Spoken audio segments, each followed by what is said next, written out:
অলৌকিক এক নিটোল অনুভূতি। এই অনুভূতিতে মানুষ চাক বা না চাক বারংবার ধরা দিতেই হয়। আজ রইল এক অলৌকিক কাহিনী। এই কাহিনী মানুষের মনে দৃঢ়ভাবে অলৌকিক যে সত্য এ কথাই তুলে ধরবে। ছেলেবেলায় পানির কাছে যেতে দেখলেই ব্যস্ত হয়ে ছুটে আসতো বুড়ি। নিতল পানি বাবজান, নামিস না, থাউক বাবজান থাউক। হাজা মজা পুকুরটার ধারে বসে শ্যাওলা সবুজ পানির দিকে তাকিয়ে বহুকাল পরে বুড়ির জন্য মনটা কেমন করতে থাকে আজ রাশেদের। দুপুরের রোদ ডানায় মেখে অলস ভঙ্গিতে উড়ে যাচ্ছে কয়েকটা কাক ছায়ার খোঁজে।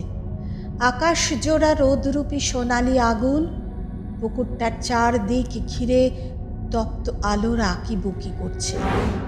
তবু কিছুতেই বুঝি এতটুকু কাটে না হাজা মজা পুকুরটার শ্যাওলা সবুজ পানির অন্ধকার অতলতা।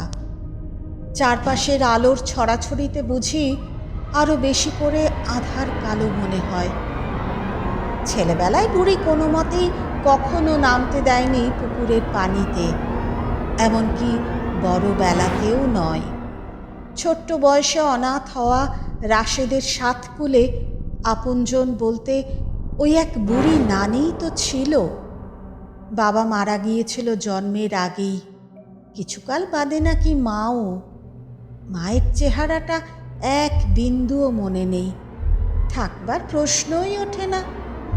বুদ্ধি হবার পর থেকে এই এক নানিকেই দেখেছে। পরিবার সম্পর্কে যা একটু টুকিটাকি শোনা আছে তার সবটুকুই বুড়ির মুখ থেকে শোনা।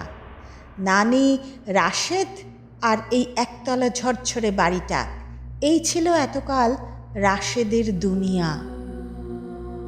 হ্যাঁ ছিল, এখন নেই।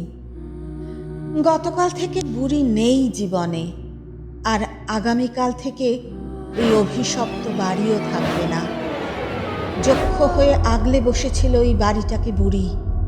ঢাকা শহরের ওপরে এতখানি জায়গা নিয়ে মাত্র একতলা একটা বাড়ি, আর সাথে হাজা মজা এই পুকুর আগলে বসে থাকার মতো বোকামি আর কি হতে পারে? নিজের সামর্থ্য না থাকুক কোনো রিয়েল এস্টেট কোম্পানিকে দিলেই তো লারে লাপ্পা, নগদ টাকার সাথে তৈরি ফ্ল্যাট গোটা কয়েক। আর কি লাগে জীবন হেসে খেলে পার করতে? কিন্তু নানিকে এসব বোঝাবে কে? নানির বাবার বাড়ি ছিল, এটা জন্মের পর থেকে এখানেই কেটেছে বুড়ির জীবন। প্রথমে ছিল টিনের ঘর, পরে এই একতলা বাড়ি করেছিলেন রাশেদের নানা যান। ঘর জামাই ছিলেন তিনি, খুব সম্ভব স্ত্রীর কারণে হতে বাধ্য হয়েছিলেন। কি বন্ধন যে ছিল এই বাড়ির সাথে নানির! বিয়ের পর স্বামী নিয়েও এই বাড়িতেই থেকে গেছে মৃত্যুর আগের মুহূর্তটা পর্যন্ত। শেষের দিকে তো ঘর থেকেও বেরোতে চাইতো না, ডাক্তারের কাছে যাবার জন্যেও না। মাঝে মাঝে এসে কেবল বসে থাকতো এই হাজা মজা পুকুরের ক্ষয়ে যাওয়া ঘাটে। বয়স হয়েছিল 90, ছানি পড়া চোখে দেখতে পেতও না ভালো করে। পুকুর পাড়ে বসে নিকষ কালো পানির শরীরে কি দেখার চেষ্টা করত বুড়ি কে জানে। মাঝে তো মনে হতো বুঝি বাপের ভিটে নয়, বুড়ির বন্ধন আসলে এই পুকুরটার সাথে। দুজনের সংসারে উপার্জনক্ষম কেউ ছিল না, কাজেই অর্থ কষ্ট তো ছিলই বরাবর। একতলা বাড়িটার একটা অংশ ভাড়া দিয়ে চলতো সংসার খরচ, আর বিপদে আপদে হাত দিতে হতো নানা জানের রেখে যাওয়া সামান্য কিছু সঞ্চয়ে। বিক্রি না করুক, পুকুরটা ভরাট করে গোটা 2 টিনের ঘর তুললে কিন্তু অনায়াসে আয় বেড়ে দ্বিগুণ হতে পারত। কিন্তু না, বুড়িকে রাজি করাতে পারেনি কিছুতেই। কেন যেন মনে হতো পুকুরটার অস্তিত্বকে কেমন একটু ভয়ই করে বুড়ি। সে যাই হোক, আজ আর সে নেই এবং কোনো বাধাও নেই জীবনে। সত্যি বলতে কি, বুড়ির মৃত্যুতে বড় বাঁচা বেঁচে গেছে রাশেদ। মনে মনে এই একটা কামনাই ছিল যে বুড়ি মরুক, কেননা বুড়ি না মরলে মরতে হতো তার নিজেকেই। নানান জায়গায় বিশাল অঙ্কের সব ঋণ জমেছে তার, আর পাওনাদারেরা সব পেশাদার ঋণ ব্যবসায়ী। পাওনা টাকা কি করে উদ্ধার করতে হয় তা ভালোই জানা আছে তাদের, সাথে চড়া সুদ আদায়টাও। বুড়ি তো আর বুঝতো না যে আজকাল অল্প বিস্তর নেশা পানি সকলেই করে, না হলে বন্ধু সমাজে ঠিক প্রেস্টিজ থাকে না। আর একটু স্টাইল নিয়ে বাঁচতে গেলে পকেট গরম না হলে কি চলে নাকি? হ্যাঁ, ঠিক আছে, রাশেদ না হয় নেশাটা একটু বেশিই করে, কিন্তু তাতে কি, বন্ধুরাও তো সব করছে, সেই বা কেন পিছিয়ে থাকবে? 2 দিনের তারুণ্য, একটু মৌজ মস্তি করা যেতেই পারে। আজ এ পার্টি কাল সে পার্টি, সব মিলিয়ে একটা চটকদার জীবনধারার পেছনে খরচ অনেক। আর এই জীবনধারার জন্যই তো বন্ধু মহলে আজকাল এত জনপ্রিয় সে। বুড়ি হয়তো বুঝতো না তেমন কিছুই, তবে যেটুকুই বুঝতো তাতে চোখ রাঙাতো বড় বেশি। একদিকে রোজকার ফুর্তির খরচ জোগানো, অন্যদিকে পাওনাদারের ক্রমাগত হুমকি ধমকি, সাথে বুড়ির চোখ রাঙালি, সব মিলিয়ে অসহ্য ঠেকছিল জীবনটা। টাকার অভাবে মেয়েগুলোও একের পর এক হাতছাড়া হয়ে যাচ্ছিল, অথচ নাকের নিচে পড়েছিল অর্থের এত বড় খনি। কতদিন আর সহ্য হয় এসব? সুতরাং রাশেদ তাই করেছে, যা করবার দরকার ছিল নিজের জীবন বাঁচাবার জন্য। বুড়ির বয়স হয়েছিল, বড় কষ্ট পাচ্ছিল বার্ধক্যের নানান জ্বালায়। রাত হলেই শ্বাসকষ্টে কেঁদে কেঁদে মৃত্যু কামনা করত সৃষ্টিকর্তার দরবারে। রাশেদ বেশি কিছু করেনি, সেই চাওয়াটাই পূরণ করেছে কেবল। ডাক্তার যে ঘুমের ওষুধ দিতে বলেছিল, সেটার মাত্রাটাকেই কেবল বহু গুণ বাড়িয়ে দিয়েছে। ব্যাস, পরম শান্তিতে মৃত্যুলোকের ওপারে পাড়ি জমিয়েছে বুড়ি। একে কি খুন বলা যায়? মোটেই না, অন্তত রাশেদের তো মোটেই মনে হয় না। তবুও আজকের এই রোদ জ্বলা অলস দুপুরে পুকুর পাড়ে বসে বুড়ির জন্য মনটা কেমন কেমন করছে। আবার কি মনে করে একটা দীর্ঘশ্বাসও আসে বুক ঠেলে। নিজের জীবন বাঁচাবার জন্য কত রকমের কাণ্ডই না করতে হয় এই জীবনে। ঘরে ফিরে নিজের এটা সেটা গোছগাছ করতে শুরু করে রাশেদ এক সময়।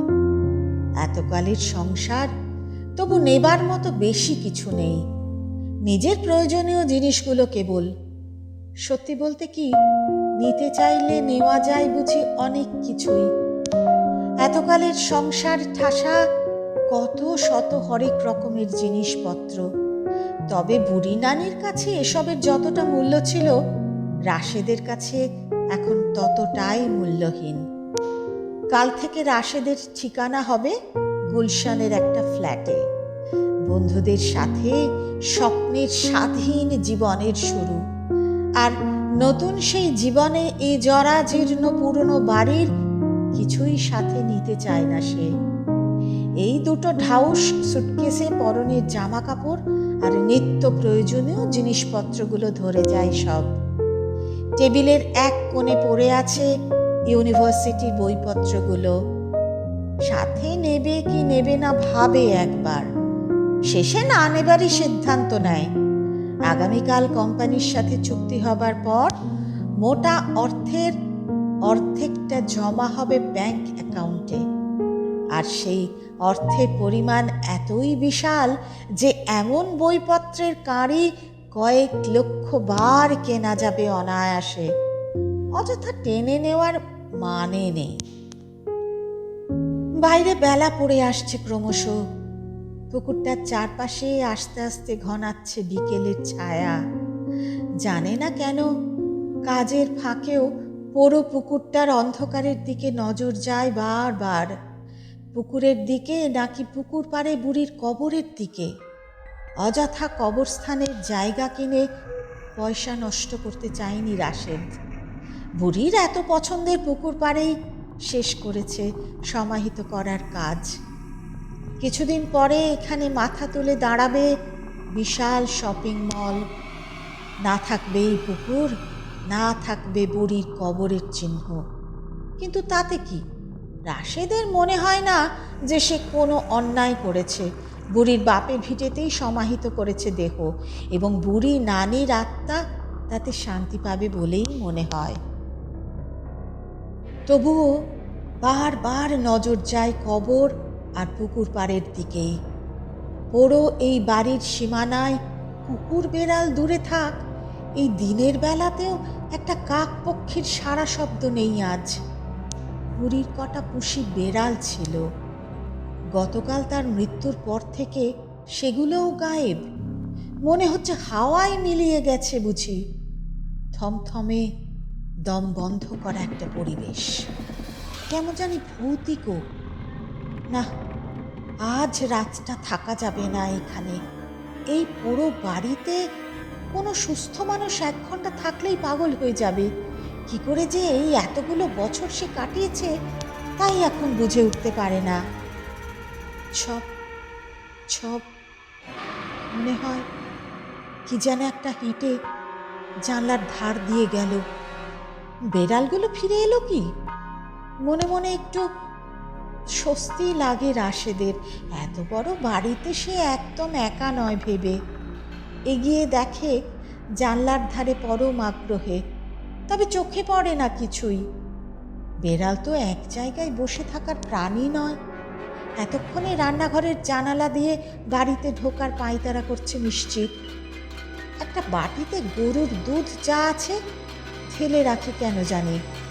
আজই তো শেষ, কাল থেকে বেড়ালগুলোর ঠিকানা বদলে যাবে, আশ্রয় নিতে হবে অলিগলিতে। শেষ মুহূর্তে একটু আহ্লাদ করলে কিছু আসবে যাবে না।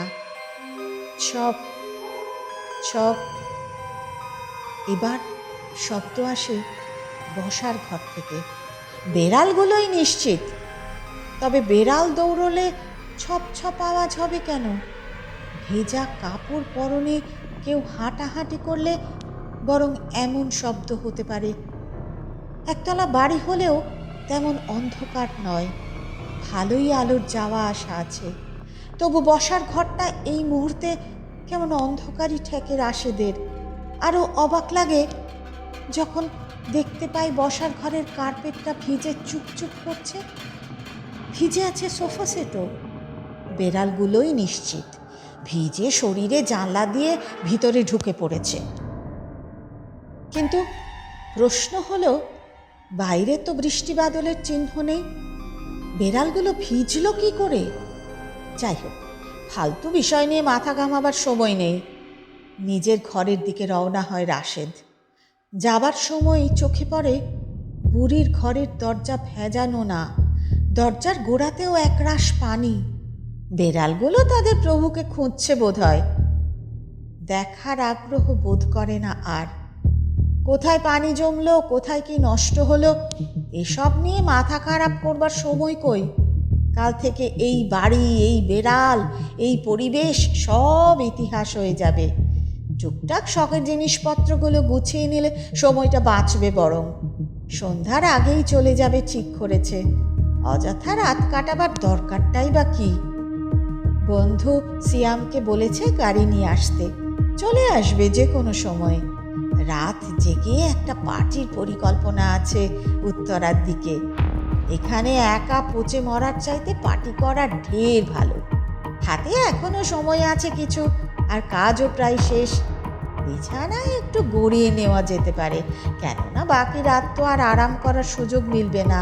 তাছাড়া ছপ ছপ ছপ ছপ, সেই আওয়াজ মনে হয় বুঝি ঘরের ঠিক সামনে দিয়েই হেঁটে যায় কেউ, তাও ভেজা শরীরে একরাশ পানি নিয়ে। চট করে ঘুরে দাঁড়ায় রাশেদ, কিন্তু না, কেউ নেই। কিসের না কিসের শব্দ, কোথায় পানি টানি পড়েছে বোধহয়।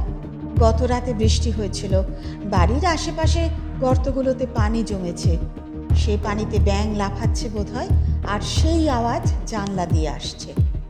হ্যাঁ, তাই হবে। বুঝতে পেরে একটু স্বস্তি লাগে রাশেদের। আসলে হয়েছে কি, বুড়ির মৃত্যুর পর থেকে কেমন যেন অস্বস্তি লাগছে। গতকাল সকাল দুপুর তো পার হয়ে গেছে, বুড়ির দাফন কাফন ইত্যাদি করে। আশেপাশের প্রতিবেশীরা কেউ কেউ এসেছিল, তারাই সব গুছিয়ে করেছে। রাতেই দূর সম্পর্কের কয়েকজন আত্মীয় ছিল বাড়িতে, একা হবার সুযোগ ঘটেনি আর। কিন্তু সকালের পর থেকে অস্বস্তি অবশ্য হতেই পারে, আর সেটাই তো স্বাভাবিক। হতে পারে বুড়ির বয়স হয়েছিল, হতে পারে সে বার্ধক্যজনিত কারণে বড় বেশি ভুগছিল, কিন্তু আরও কিছুকাল হয়তো বাঁচত, তারপর আপনা থেকেই আশ্রয় নিত মৃত্যুর কোলে।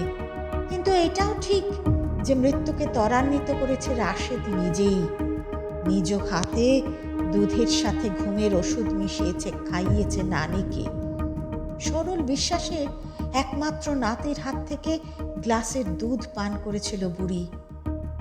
ঝড় বৃষ্টি হচ্ছিল সেই রাতে এই শহরের বুকে। বৃষ্টি মানে রীতিমতন ঝুম বৃষ্টি। রান্নাঘরে যখন কুসুম গরম দুধের গ্লাসে ঘুমের ওষুধগুলো গুঁড়ো করে মেশাচ্ছিল, জানালা দিয়ে বৃষ্টির ছাঁট এসে ভিজিয়ে দিচ্ছিল বারবার। চোখে ছানি পড়েছিল শেষকালে, ঠিক মতন দেখতে পেত না নানি। নিজের হাতেই গ্লাসখানা বুড়ির হাতে ধরিয়ে দিয়েছিল রাশেদ। এটা খেয়ে শুয়ে পড়ো, অনেক রাত হয়েছে। মনে কয় না বাপ, আজকে খাইম না। খাবে না মানে কি? রাতে তো কিছু খাও নাই। কলা দিব সাথে? ফোকলা দাঁতে হাসে বুড়ি পরম মমতায়। ওরে আমার বাপ রে, মনে কয় না রে দুধ খাইতে। ডাক্তার বলেছে খেতে, খাও, আরাম হবে, খাও। ছোট্ট একটা চুমুক দেয় গ্লাসে নানি, আর চিলের মতন প্রখর দৃষ্টি মেলে তাকিয়ে থাকে রাশেদ। এই এক গ্লাস দুধ সে সবার ওপর নির্ভর করছে তার আগামীকাল, এবং সত্যি বলতে কি, তার জীবনের নিরাপত্তাও। অনেক বুঝিয়েছে বুড়িকে সে, কিন্তু কিছুতেই বাড়ি বিক্রি করে অর্থের সংস্থান করতে রাজি হয়নি বুড়ি। বুড়িকে পরপারে পাঠানোর ব্যবস্থা করা ছাড়া আসলে কোনো পথ ছিল না সামনে। ও নানি, তুমি না একবার এই পুকুরে ডুবে গেছিলে? বহুকালের পুরনো প্রসঙ্গ আবার টেনে তোলে নাতি। উদ্দেশ্য আর কিছুই নয়, কথার ছলে দুধটুকু খাইয়ে দেওয়া কেবল। বলো না ওই গল্পটা। পানির নিচে কি জানি ছিল? আলোক আছিল রে, হ্যাজাকের বাতির মতন আলোক। তখন এইখানে এত বড় দালান আছিল না, আছিল টিনের ঘর। দালান তো অনেক পরে। তোর নানা জানে, আমার বাপ জানে বড় শখ কইরে এই পুষ্কুনি কাটাইছিল, একমাত্র কন্যার জন্য। আমার বড় হাউস আছিল, পুষ্কুনিতে গোসল করুম, সাঁতার কাটুম। তোমার আব্বা তোমাকে অনেক ভালোবাসতেন, তাই না? ওরে পোলায় কয় কি, আমার বাপজানের জান ছিলাম আমি, বুঝছস? বাপ জামানা আমার জনমের পর থেকে নাকি কইতো, এই মাইয়া আমি বিয়া দিমু না, ঘরের খুঁটি বানায়া রাখুম প্রয়োজনে, তাও বিয়া দিমু না। এই জন্যে নানাজানকে ঘর জামাই রেখেছিল? টিপ্পনি কাটতে ছাড়ে না নাতি। থুর হারামজাদা, তোর নানা জানে তো ঘর জামাই আসিল। আমার কারণে পীর সাহেব কইছিল এই ভিটার ঠেকা আমারে পৃথক না করাতে। সেই কারণেই তো নানা জানে এই ভিটায় আছিল। তোর নানা জানে কি আর শখ কইরে থাকতো নাকি? নানাজানের গল্প বাদ দাও, তুমি পুকুরে ডোবার গল্পটা বলো তো। আর দুধটা খাচ্ছ না কেন? খেতে খেতে গল্প বলো। তারা দেয় রাশেদ। ভগত্যা দুধের গ্লাসে আবার চুমুক। আমার বয়স তখন 12, বুঝছস? ডাঙর হইছি, এই দিক ওই দিক থেকে বিয়ার প্রস্তাব আসে। মাথায় অনেক লম্বা চুল আছিল, সেই চুলের জন্য আসতো বিয়ার প্রস্তাব। একদিন হয়েছে কি জানোস, পুষ্করিণীর পাশে বসে চুলে তেল দিতেছি, হঠাৎ দেখি ইয়া বড় এক সাপ। মা গো মা, কি সেই সাপ ফনা তুলে বসে আছে। আমার সামনে বাড়ির থেকে আম্মাও দেখছে সেই সাপ, তার সাথে সাথে দিছে চিক্কুর। বাবজান আছিল না বাড়িতে, আমি আর আম্মায় হইল কি সেই চিক্কুরের সাথে সাথে ছোবল। আমার আর শরীরে তারপরে আর কিছু মনে নাই। তুমি তো পুকুরে পড়ে গেছিলে নাকি? সেইটাও আমার মনে নাই রে বাপ। আম্মার কাছে শুনছি যা শোনার। আম্মায় বলছে সাপে কাটার সাথে সাথে আমি তো অজ্ঞান ছিলাম, পুষ্করিণী ঘাটে অজ্ঞান হয়ে সোজা গিয়ে পড়লাম পানিতে আর তলায় গেলাম। আম্মা একলা মেয়ে মানুষ কি করবে, খালি চিক্কুর দিতেছিল। লোকজন জড়ো হইয়া খুঁজাখুঁজি করে শেষমেশ 2 ঘন্টা পরে পাওয়া গেছিল নাকি আমারে। মনে মনে হাসে রাশেদ। আদিকালের মানুষরা এই হলো এক ব্যাপার, সব কিছু বাড়িয়ে বলবে। 5-10 মিনিটকে বাড়িয়ে বলছে 2 ঘন্টা। 2 ঘন্টা পানির নিচে থাকলে কি মানুষ বাঁচে নাকি? তাও যে মানুষকে সাপে কেটেছে। ঘন্টা 2-এর মাঝে তো সাপের বিষেই মরে যাবার কথা। পানির থেকে তোলার পরে তো আর এক কাহিনী, বুঝছস। সকলে তো ভাবছে আমি বাঁচে নাই। এত সময় পানির তলে থাইকে তো মানুষ বাঁচে না। পানি থেকে তোলার পরে আমি তো দেখা গেল আমি নিঃশ্বাস নেই না। আমি স্পষ্ট দেখছি আমারে সাপে কাটছে। আমি একা না, আম্মাও দেখছে। পানির থেকে তোলার পর দেখা গেল কোথাও সাপে কাটার চিহ্ন নাই। ওঝা ডাকছিল বাবজান ভিড় ঝাড়নের জন্য। ওঝাই কইছিল শরীরে বিষের কোনো বালাই নেই, আমারে নাকি সাপেই কাটে নাই কোনো দিন। কণ্ঠস্বরটা স্তিমিত হতে হতে নিভে যায়। একসময় বর্ষণের প্রচণ্ড আওয়াজের সাথে মিলেমিশে যায় বুঝি।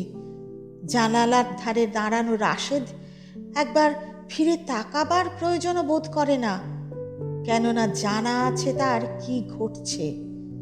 সামনে এখন অনেক কাজ, লোকজন ডাকা, নানির দাফন কাফনের ব্যবস্থা করা ইত্যাদি ইত্যাদি। ঠান্ডা মাথায় সেসব পরিকল্পনা করছে বরং দাঁড়িয়ে দাঁড়িয়ে। একটু ভালো করে ভাবলেই রাশেদ হয়তো বুঝতে পারত যে ছেলেবেলা থেকে শুনে আসা এই গল্পের মাঝে অন্যরকম কি যেন একটা আছে। বুঝতে পারত যে রূপকথার গল্প মনে করে যে গল্প এতকাল জেনে এসেছে সেটা গল্প না হয়ে সত্যিও হতে পারে। সেদিন বোঝেনি, বিশ্বাস করেনি, বিশ্বাস আজও করে না। তবুও আজ এই একলা বাড়িতে কেমন যেন খটকা লেগেই থাকে মনে। বাইরে সূর্য ডুবেছে অনেকক্ষণ, দিনের শেষ চিহ্নগুলোও মিলিয়ে যাচ্ছে একটু একটু করে। 4 দেওয়ালের এই ঘেরা টোপে আস্তে আস্তে নেমে আসতে শুরু করেছে অন্ধকার ছায়া। ভীষণ অস্থির লাগে, ছটফট লাগে মনের মধ্যে। না, আর দেরি করা যাচ্ছে না। বন্ধুরা আসুক না আসুক বেরিয়ে পড়বে এখন। প্রয়োজনে বাড়ির বাইরে দাঁড়িয়ে অপেক্ষা করবে, কিন্তু এই সীমানার মাঝে না। অস্থিরতায় দম বন্ধ হয়ে মরতে হবে নইলে। সুটকেস দুটো টেনে হিঁচড়ে বাইরে নিয়ে আসে। কি মনে করে দরজায় তালা আঁটে, মেইন গেটের তালার চাবিটাও নেয় সাথে। দুনিয়ার লোকজনকে বিশ্বাস নেই, রাতারাতি পরের বাড়ি দখল হয়ে যায় আজকাল। শহরে গৃহহীন মানুষের সংখ্যা ক্রমশ বাড়ছে। এ কি এমন লাগছে কেন? শ্বাসটা কেমন যেন বন্ধ হয়ে আসছে। বুঝি হঠাৎ করে অক্সিজেনের ঘাটতি পড়েছে সৃষ্টিকর্তার দুনিয়ার বুকে? উফ, কি কষ্ট, কি কষ্ট। মুখ খুলে প্রাণপণে শ্বাস নিতে চেষ্টা করে, আর বুঝতে পারে যে কঠিন দুটো হাত পেছন থেকে চেপে ধরেছে গলা। সাঁড়াশির মতন শক্ত 10টি আঙুল চেপে বসেছে গলার ওপরে। শীতল, হিমশীতল দুটো হাত। মৃত মানুষের মতন শীতল আর ভেজা। প্রাণে বাঁচবার ভীষণ তাগিদে নিজের সমস্ত শক্তি প্রয়োগ করে রাশেদ। নিজের নিয়োগ করে নিজেকেই বাঁচাবার জন্য। অন্ধকার হয়ে আসছে চোখের সামনে দুনিয়াটা ক্রমশ। একটু বাতাস পাওয়ার আকুতিতে ছটফট করছে বুকের খাঁচার ফুসফুস। এখনই আর কয়েকটা মুহূর্ত মাত্র, এর মাঝে যদি নিজেকে মুক্ত করতে না পারে তো এই জীবনের এটাই শেষ দৃশ্য। আহা, নিজেকে কোনো মতে সাঁড়াশি আঙুলগুলোকে থেকে ছাড়িয়ে নিয়ে প্রাণপণে অক্সিজেন টানে রাশেদ। শান্তি শান্তি। কিন্তু এরপরে যা দেখতে পায় তাতে জমাট কংক্রিট হয়ে যায় বুকের রক্ত। এই তো একটু দূরেই দাঁড়িয়ে আছে সে, চিকন পাড়ের সাদা শাড়ি পরা যুবতী এক বুড়ি, সন্ধ্যার অন্ধকারের মাঝেও যার চোখ জোড়া থক থক করছে অপার্থিব হিংস্রতায়। এটা কি করে হয়? মৃত মানুষ জীবিত হয় কি করে? কি করে হয়? না না, বুড়ি জীবিত নয়, হতে পারে না, কিছুতেই না। নিজের অজান্তে পেছোতে শুরু করে রাশেদ একটু একটু করে। আর এক পা করে এগোই বুড়ি। ভিজে চপচপ করছে পুরো শরীরটা তার। একটি একটি পদক্ষেপের সাথে শব্দ তোলে পরনের ভেজা শাড়ি। ছপ ছপ ছপ ছপ ছপ ছপ। হাত দুটো সামনে বাড়ানো, ফোকলা মুখে কুৎসিত হাসি হাসছে প্রেতাত্মা। এবং রাশেদ জানে যে এই হাত দুটো তাকে ধরেই ফেলবে, চেপে ধরবে তার গলা, আর ধরেই থাকবে যতক্ষণ না প্রাণবায়ু বেরিয়ে যায়। কি যে হয়ে যায়, শরীর মনের সমস্ত সাহস একত্রিত করে ঘুরে দাঁড়ায় রাশেদ আর দৌড় লাগায়। কিন্তু শরীর সামনে বাড়ে না এতটুকুও, কেননা পেছন থেকে চেপে ধরেছে সেই সাঁড়াশি আঙুলগুলো। আবার হাঁটু ভেঙে বসে পড়ে রাশেদ, দুহাতে সর্বোচ্চ জোরে প্রয়োগ করে ছাড়া পেতে চাই সেই মরণ বাঁধ থেকে। লাভ হয় না কোনো। জীর্ণ শীর্ণ সেই হাত মাটিতে ঘষতে ঘষতে নিয়ে যেতে থাকে 26 বছরের তরতাজা যুবক রাশেদকে।